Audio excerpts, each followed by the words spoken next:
Amis composteurs, bonjour. Aujourd'hui on va parler du compost et des différentes techniques de compostage. Alors déjà, qu'est-ce qu'on peut mettre dans notre compost?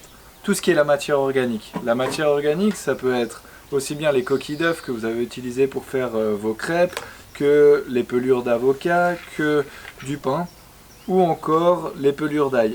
Ensuite, pour transporter votre compost depuis votre cuisine jusqu'à votre lieu de compostage, je vous conseille un simple seau à glaçons où vous avez un couvercle qui permet d'éviter aux mouches et aux odeurs. Enfin, les mouches ne vont pas venir, les odeurs ne vont pas spécialement se dégager. Et puis vous pouvez mettre l'ensemble de votre matière organique dedans. Et une fois qu'il est plein, vous pouvez aller le vider dans votre composteur classique ou votre hot bin. Et aujourd'hui, on est là pour parler principalement de la hot bin que je vais vous présenter dès maintenant.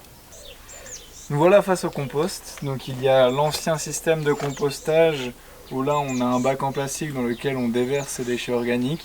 Et un nouveau système, la hot bin permet de maintenir la température liée à l'activité bactérienne. Ce sont des bactéries aérobies, donc qui ont besoin d'oxygène. On a ici un petit thermomètre qui permet de contrôler la température. Et ce qui est intéressant avec ce système, c'est qu'en isolant la matière organique en décomposition, donc en réalisant un processus de compostage, on va pouvoir mettre absolument toute la matière, la viande, le poisson, les produits laitiers, etc.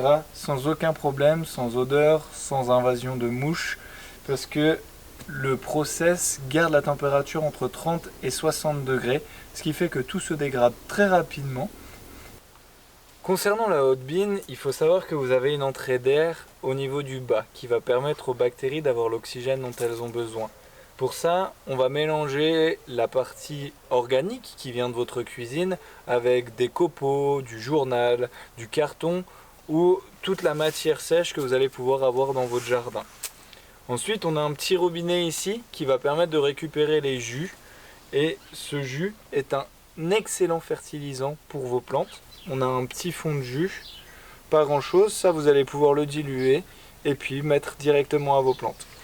Et puis ce qu'il faut savoir, c'est que la température qu'on a vue, elle va se maintenir et vraiment augmenter aux alentours des 30, 40 voire 60 degrés uniquement à partir du moment où la matière est arrivée à ce niveau.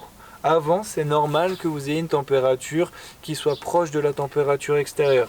Une fois que la matière arrive à ce niveau-là, l'activité bactérienne est assez importante pour faire monter la température. Et là, comme on l'a vu, on est entre les 30, 40, voire même des fois ça monte jusqu'à 50 degrés.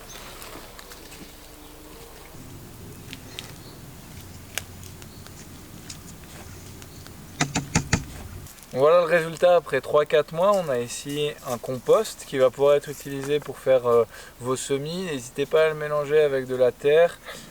C'est une terre qui est excellente, qui va être riche et qui va permettre à vos plants de tomates, vos plants de haricots, tout ce que vous voulez, de pouvoir se développer dans des conditions optimum, riches de vie, avec des belles petites bactéries qui vont permettre d'avoir des beaux fruits et légumes. À tout bientôt!